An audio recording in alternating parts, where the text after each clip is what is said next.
Bonsoir et bienvenue sur TV Fil pour cette nouvelle édition du 7-8, 1 heure pour faire le tour de l'actualité locale en direct dès 18 h en plateau. Chantal Paoli-Texier, présidente d'AJC contre les violences morales. Bonsoir à vous.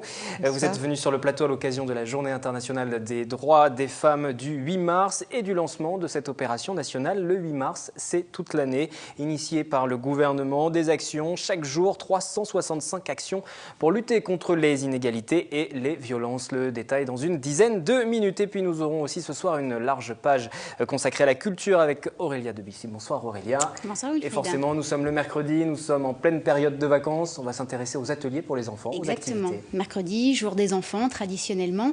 Donc nous partirons dans cette chronique culture donc autour des activités spécialement dédiées aux enfants et nous recevrons pour en parler 3 représentants de lieux d'animation inédits donc sur le bassin de Saint-Quentin-en-Yvelines, à savoir la ferme de Galy, France Miniature et le musée de la ville de Saint-Quentin.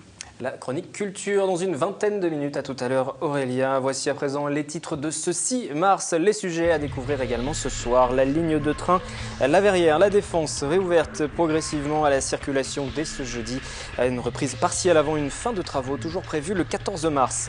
Le quartier du Valibou à Plaisir est en cours de rénovation pour éviter les tags sur les bâtiments et offrir au quartier une vision plus artistique. Une idée originale, le principe des fresques participatives réalisées en partenariat avec Cité Création, un spécialiste de l'art mural qui intervient dans le monde entier.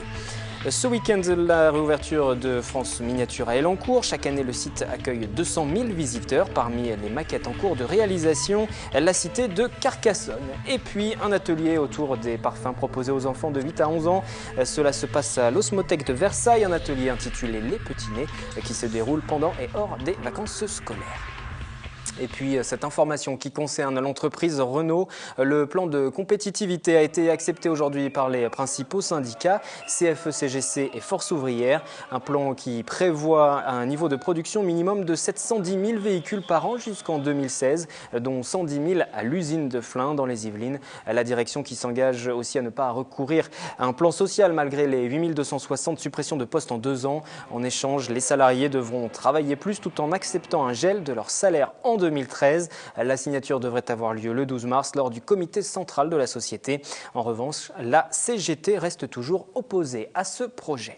Nous reviendrons plus en détail sur les incidences pour les sites de production de Flins et de recherche et développement de Guyancourt au cours de nos prochaines éditions. On passe pour l'instant au fait du jour, le Grand Paris Express. Le verdict est tombé.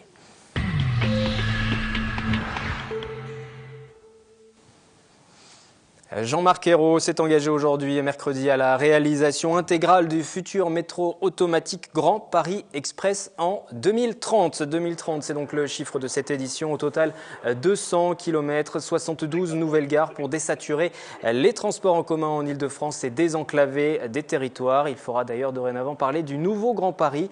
C'est le nom de ce projet qui conjugue Grand Paris Express, mais aussi les améliorations des lignes existantes qui étaient programmées. Plan unique de travaux qui débutera en 2015. Il a été présenté depuis Marne-la-Vallée devant des élus, devant des responsables d'entreprises également. Nous sommes en ligne avec Robert Cadalbert, le président socialiste de la communauté d'agglomération de Saint-Quentin-en-Yvelines. Bonsoir à vous. Bonsoir. Vous étiez présent lors du discours du ministre en fin de journée à Marne-la-Vallée. Est-ce que vous êtes soulagé déjà? Tout d'abord, votre premier sentiment, toutes les lignes, toutes les liaisons vont être réalisées d'ici à 2030? Écoutez, je rentre avec François Deligné, le maire de Guyancourt. On est en voiture, excusez-nous de la mauvaise condition de l'interview, mais c'était important d'être présent à Marne-la-Vallée parce qu'on a pu apprendre qu'effectivement, tous les réseaux de transport, et particulièrement la ligne verte, ou maintenant ligne 18, sera réalisée entièrement. Alors effectivement, on parle de ligne 18 à présent, la fameuse ligne verte. Le projet est rebaptisé Nouveau Grand Paris. On parle aussi sur cette portion qui intéresse les habitants de Saint-Quentin-en-Yvelines, autour de Versailles, d'un transport plus léger aussi. Ce sont quelques pistes qui avaient été avancées et ce sont les pistes qui ont été retenues. Bien sûr, puisque maintenant, le projet du Nouveau Grand Paris, c'est un projet qui est financé. Avant, il n'était pas financé, ils m'ont dit milliards. Il faut parler de projets quand ils sont financés, il ne faut pas les faire. Celui-là est financé. Alors, Robert Cadalbert, Je suis obligé de vous interrompre, la liaison qui n'est pas très bonne, on ne vous entend pas très bien. On essaiera de vous revoir tout à l'heure pour avoir votre sentiment, votre réaction dans quelques minutes. On vous rappellera un peu plus tard au cours de cette édition. Pour l'instant, nous allons continuer à dérouler le fil de l'actualité du jour et nous intéresser à la Journée internationale des droits des femmes qui sera célébrée le 8 mars.